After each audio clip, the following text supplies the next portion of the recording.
Oi, gente, você que é mãe, com certeza já se viu naquela situação de falar e seu filho não aprender nada. Sabe por quê? Nós, seres humanos, aprendemos muito mais pelo exemplo, vendo acontecer. E se tem um lugar em que a gente aprende muito é em casa, né? No nosso episódio de hoje do De Repente Mãe, a gente vai trazer a história de uma família totalmente dedicada à solidariedade e à maternagem. Nesse dia de hoje que Manaus completa aniversário, a gente escolheu uma história familiar que está muito ligada com a história da nossa cidade. Quem nunca ouviu falar, por exemplo, no Nascer, no Abrigo Janel Doyle? São instituições que atendem crianças e famílias em situação de vulnerabilidade. E é uma história que passou de vó para mãe para filha. Começou com a avó Ulda, passou para a dona Magali e chegou a Carol, que é a nossa entrevistada de hoje. Seja muito bem-vinda ao nosso De Repente Mãe, que já está no ar.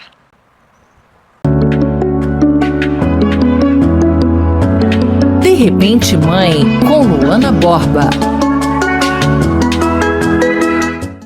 Então, se você ainda não está no nosso canal do YouTube, aproveita e acessa pod.de repente mãe, se inscreve, ativa o sininho, porque toda sexta-feira tem conteúdo novo para você e sempre tem muito mais nas redes sociais também. Aí se você disser assim, Luana, mas eu tô sem tempo de sentar para assistir tudo, ouve a gente, porque nós também estamos em todas as plataformas de podcast, porque o importante é você ter acesso a essas histórias que com certeza vão te acolher. A gente começou a edição de hoje falando sobre essa história que passa de mãe, vó para mãe para filha. E quem está com a gente hoje é a Carol, que já está aqui, não vou dizer nessa reta final, porque a gente nunca sabe o que ainda vem por aí, né, Carol? Mas vamos lá contar como é que surgiu esse chamado para exercer a maternagem como você e as suas antecessoras exercem, né? Começou, tua avó viveu isso muito a vida toda e ensinou para tua mãe que chegou em ti. Como foi o começo de tudo isso? Falar delas é difícil, mas elas me ensinaram muito, né? A vovó não está mais hoje presente, mas ensinou muito a minha mãe e hoje a gente leva esse legado das gerações para uma vida, né? Você desde muito cedo, de uma forma ou de outra, vivenciou o que é ser uma família acolhedora, né? Porque a tua mãe sempre trouxe isso muito para a realidade da família, agregando todo mundo, sempre abrindo as portas. Então isso foi muito natural para ti desde sempre ou rolou um questionamento sobre Não, eu isso? lembro muito de estar em casa e a mamãe chegar com uma criança, trouxe pra gente cuidar porque tá em desnutrição, era sempre ela levava, né? E pra gente poder reerguer e depois ele voltar pra família. Então sempre foi muito assim, então meu quarto sempre foi compartilhado, os cuidados também em casa, a gente dava banho, a gente cuidava, dava mamadeira, quando não dava sopinha e tudo para ajudar e cuidar. Então eu sempre cuidei de todo mundo, desde nova. E depois disso tudo, eu falei bem assim, não, vou ser enfermeira, porque aí eu vou cuidar de mais gente. E aí me formei e continuei cuidando, hoje ainda estou cuidando de muita gente. Então a minha vida foi assim, de cuidados. Com certeza você já deve ter ouvido falar no Lar Batista Janel Doyle, que é coordenado pela Magali, que é a mãe da Carol. Sim. Sempre teve uma presença muito forte da avó Ulda, que hoje não está mais com a gente, mas continua ajudando de alguma forma nesse trabalho todo que é tão bonito. São quantos anos de Janel? 29. Fez agora dia 12 de outubro. E aí você depois veio com o Nascer, que tem quantos anos? O Nascer tem 10. Nossa, quanto tempo já, né? Eu me lembro que eu fui na inauguração do Nascer. 2015, ele tem 10, ele tem a data do meu casamento. Menina, do meu também. Não vou esquecer nunca mais. Não. Mas é muito interessante ver essa tua história, porque eu me lembro uma vez que eu fui na tua casa e aí fui conversar com a tua mãe, eu no processo de adoção, e aí um tanto conturbado no começo, porque por mais que a gente queira, a gente se prepare, um convívio Na novo. realidade é diferente. É sempre muito desafiador, né? E aí a gente foi, eu e o meu marido, na tua casa para conversar com a tua mãe, para entender que caminhos a gente poderia seguir para tornar tudo mais leve. E naquela época eu fiquei muito impressionada porque era muita gente. Sim. Quantos irmãos você tem? Eu tenho um irmão biológico, né? Tenho 2 irmãos adotivos e tenho 2 irmãos que são afilhados, né? Não são no papel, mas são afilhados. Aham. E que um passa final de semana ou datas comemorativas, a outra fica lá, que já tem uma filhinha, então já é a netinha. Então é sempre muito. Eu digo em casa, é sempre muito rotativo. Tem muita gente. Tem muita gente. Mas esse é um conhecimento que eu acho muito legal de ver sendo compartilhado, porque é o conhecimento do convívio, porque não tem cartilha que ensine isso. Não. A gente tem legislações que ajudam a gente a nortear, por exemplo, um processo de adoção, foi criado o processo da família acolhedora, Sim. que tem lá suas diretrizes, mas o convívio a gente não aprende se não for na prática. Não. Quais são os maiores desafios que você lembra da tua vida nesse processo de acolher pessoas? Acho que o maior desafio era quando era mais velho, né? Que já vinha com algumas rotinas da casa anterior, né? Então, até se adequar à rotina da nossa casa era difícil. E aí tinha alguns momentos quando era bebê, acho que quando chorava muito por algum problema e que acho que era coisa assim que hoje é uma leseira, não, mas que quando você vai conviver fica um pouco difícil, mas depois se adequa. Mas sabe por que é bom a gente falar sobre isso? De repente você que nos assiste agora está dizendo assim, mas se não são biológicos.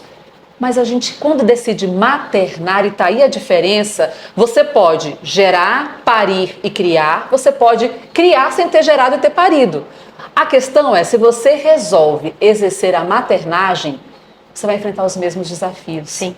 É sobre isso que a gente compartilha hoje aqui, para que você também se sinta acolhida. E é legítimo, e não é leseira, é uma coisa que a gente vive, que a gente precisa encontrar recursos para transpor isso, porque lá na frente a gente vê o quanto é possível e quanto faz diferença. Hoje você tem ideia quantas pessoas, quantas crianças já passaram pela tua vida?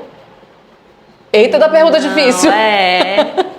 Nesses 10 anos de nascer, mais a vida, Janel e tudo?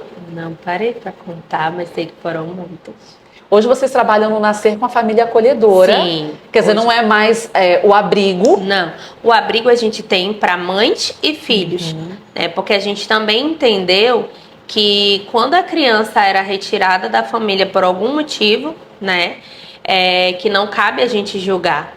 A gente sempre tem, o brasileiro, o ser humano, sempre tem esse julgamento, né? Foi tirado da família porque a família era assim, assim, assim. Então não era boa peça. Não cabe a gente julgar o que aconteceu. Então, se eles foram retirados da família, houve algum motivo, houve alguma violação de direito, né? Então, a gente entendeu que se eles são retirados, a mãe perde força. A mãe perde sentido para viver, perde sentido de buscar, perde. Então ela já não consegue, e aí ela vai, não consegue fazer isso, não consegue fazer aquilo, vai deixando de mão, aí a criança, né, perde o convívio e tal. Então a gente entendeu que acolher a mãe e a criança agora é melhor, porque a gente trabalha com a mãe. Enquanto a criança está lá dentro, a gente empodera essa mãe, a gente fortalece vínculos mãe e filho e ela consegue sair com todo mundo. E você tem percebido a diminuição Sim. de destituição do poder familiar por causa desse processo todo? Ainda não, mas a gente tem visto muitas melhoras.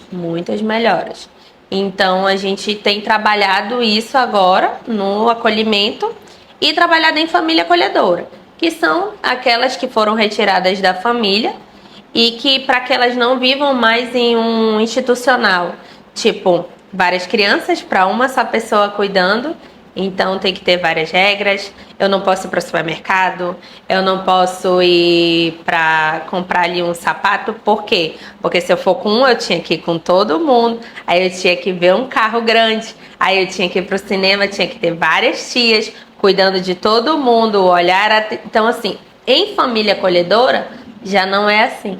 Em família, você vive a rotina da família. Então, em família, eu posso ir ao supermercado, eu posso ir ao cinema. Tem outras vivências. Tem outras né? vivências. Eu posso fazer comida, eu posso saber qual é a verdura que eu estou usando, eu posso ter outros motivos, outra rotina. Outros aprendizados também. Eu posso ir para natação, posso fazer jiu-jitsu, posso fazer judô, posso fazer várias outras coisas que no abrigo sozinha eu não conseguia. Inclusive, se você nos assiste agora e quer saber mais sobre família acolhedora, a gente vai deixar aqui na descrição do vídeo o nosso link também para um episódio que nós fizemos na 3ª temporada falando especificamente sobre família acolhedora e tem relatos sobre adoção, que é importante para você, de repente, abrir espaço no coração, né? Se você for capaz de depois entender que essa criança precisa seguir o caminho dela. Isso, nos procure que a gente está precisando de família acolhedora. E eu, Carol, vou te falar que eu tenho, assim, um aperto no coração quando eu penso nesse processo de separação. Eu imagino. Mas eu queria que você explicasse pra gente, enquanto você que treina essas famílias, que capacita essas famílias para receber essas crianças. E você, inclusive, recentemente teve a vivência, porque passou quanto tempo com o bebê? 1 ano? Gente do céu. E depois deixou seguir o caminho. Deixei. Deixamos. Meu filho, eu não tô preparada para os meus. Quando fizerem 18 anos e casarem e saírem, não tô preparada. Imagina o bebê. Deixamos. Como que é isso, Carol? O apego existe. O amor existe. Mas eu costumo dizer que é aquele amor altruísta. Que você cuida e deixa ir. Esse é o principal. Gente, é um desafio e tanto, mas é um momento, eu acho que é também muito importante na vida dessas crianças. Falar de família acolhedora me emociona, porque a gente ressignifica a vida de todo dia. E as crianças estarem em família, estarem vivenciando esses momentos, é ressignificar a vida delas. Então, para eles é muito importante. Muito importante. E para quem recebe também, né? Também, porque é um cuidado diferente, é um amor diferente, é um partilhar diferente. Como é que foi para você receber um bebê? Como eu te disse, eu já vivi essa vida, né? Então, pra mim foi bem mais fácil. A gente cuidou, a gente ensinou. Hoje eu tenho relatos de que ele é um lorde em casa. Que lindo! Que ele aprendeu muito a se comportar. A gente pegou um rojão bem grandinho, né? Mas que hoje ele é um gentleman. E ele aí tem quantos anos hoje? Ele tem 4. Não, fez 5. Fez 5 anos. 5 anos. Quando a gente recebeu, ele tava com 4 anos. Aí fez. Não. 4 anos e fez 5, hoje fez 6. É isso mesmo. Ele fez 5 conosco. Acho que foi assim. Não lembro muito de data, não. É porque fica muita gente, eu fico assim.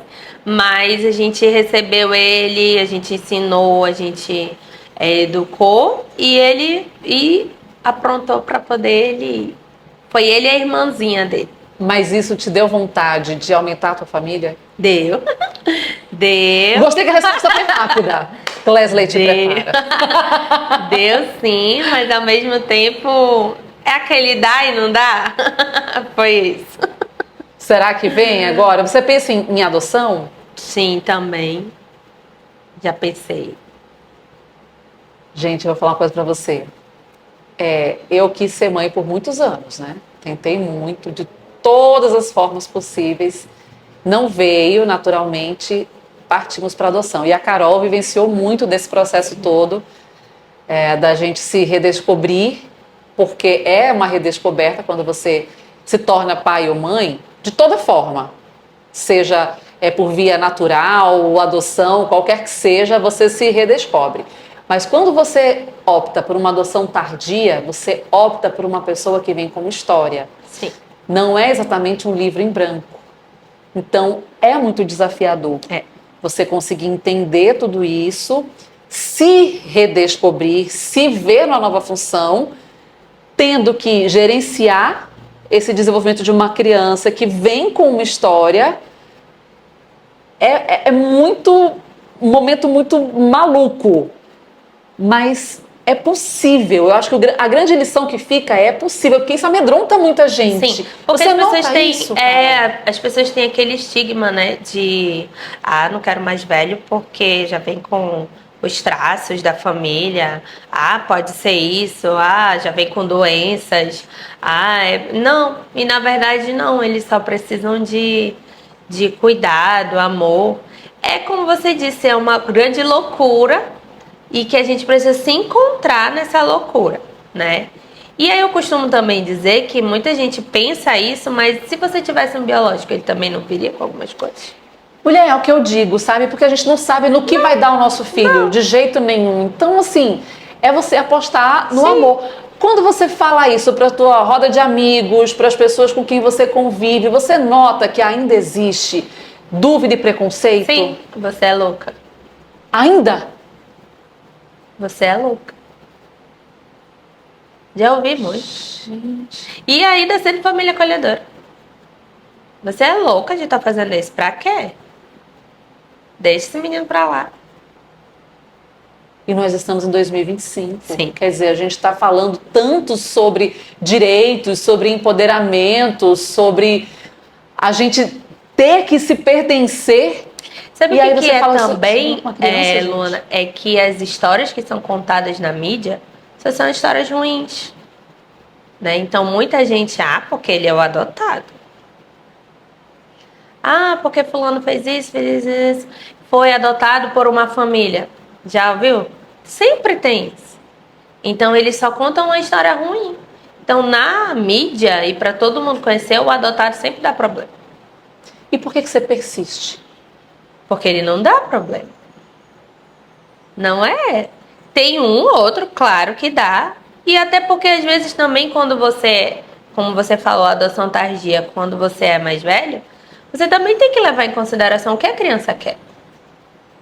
Né? Então, tem muito disso também. Às vezes, a gente também insistir numa coisa que ele não quer, é a gente se desgastar. Então, a gente precisa também levar em consideração o que a criança quer. Né? Então, assim, o adotado, ele não dá problema. Quem tem problema é a família, quando não deu certo. E quando dá certo, é o amor que construiu. E o que você espera para o futuro do trabalho que você e sua mãe fazem? Porque hoje existe Janel, hoje existe Nascer, uma história que foi passando de vó para mãe, para filha. E qual é o futuro que você enxerga? Continuar esse amor, nessa batalha, e que as pessoas enxerguem que não é assim. A primeira coisa que eu quero é que as pessoas enxerguem que não é ruim. Ainda tem muito caminho para isso. Né? Ainda tem. A maioria das crianças que ainda existem em acolhimento são crianças mais velhas, que não têm oportunidade de família. É uma luta árdua. Porque todo mundo só quer o bebezinho. Eles não apostam na criança que está ali e só quer o amor. Gente, mais do que uma história para a gente falar de herança de amor, eu acho que esse episódio de hoje serve para despertar o amor. Porque seria muito fácil, né, se todo mundo viesse pronto, mas ninguém vem com manual. Quando a gente vai namorar alguém, você só vê maravilhas. Aí depois, quando casa, você descobre que não é só maravilha. Eu disse, você me enganou? Mas e quando é com uma criança? É. Como é que você faz? A responsabilidade é outra. Mas eu penso que essa nossa conversa abre a mente. É uma missão que você abraçou para sua vida. E hoje, para quem não conhece, o seu marido trabalha nisso com você. Então, é uma missão de família, né? E a gente percebe o quanto vocês são todos muito conectados. Então, sempre teve Dona Magali com vocês, vó Ulda com vocês, o tempo todo orbitando nessa missão e que eu espero realmente que ela siga firme e forte, independentemente de ser com vocês, mas que essas instituições sigam firmes e nessa missão linda que é de estreitar esses laços e dar oportunidades. Parabéns, Carol, pelo trabalho. Obrigada por compartilhar com a gente. Tava nervosa. Mulher nervosa tô eu, porque esse lugar já me traz muitas memórias. Sim. Você me traz muitas memórias. Ela começou a falar que eu comecei técnica, morde o cantinho da língua, que você nem espirra nem chora. Se der pra segurar, se não for... aprende, Stephanie. Dá uma mordidinha aqui atrás. Não espirra, amiga, não espirra. Olha, e não chora fácil. Você segura, às vezes não dá, que a emoção é demais, né? Mas, brincadeiras à parte. Assista esse episódio sobre família acolhedora. Dedique-se a conhecer um pouquinho mais sobre os trabalhos. A gente está falando de Manaus hoje, mas em todos os cantos do nosso país existem instituições como essas que nós compartilhamos um pouco de como é que funciona nessa edição de hoje. E na sua cidade, busque saber. Se você, de repente, encontra algum tipo de obstáculo para realizar o seu sonho da maternidade, pense em outras oportunidades, pense em outras possibilidades. Porque se você decidiu amar, minha amiga, não tem quem pare. E a gente consegue. Não é fácil não vou dizer. Eu cheguei hoje contando meus pitangas de ontem lá em casa. É verdade. Mas é possível, e não tem maternagem que seja 100% tranquila. Mas é 100% reconfortante quando você vê tudo dando certo lá na frente. Carol, se você tiver que aumentar sua família, que aumente. Se não tiver, você já tem uma família enorme de tantas crianças que você ajuda. Obrigada pelo seu trabalho e por compartilhar a história com a gente mais uma vez. Obrigada. Sucesso sempre. Obrigada. E você não saia daí antes de clicar ou curtir, de compartilhar com quem você acha que pode também se emocionar com as nossas histórias. E se você não se inscreveu, se inscreva, siga a gente nas redes sociais. Um grande beijo e até a próxima semana.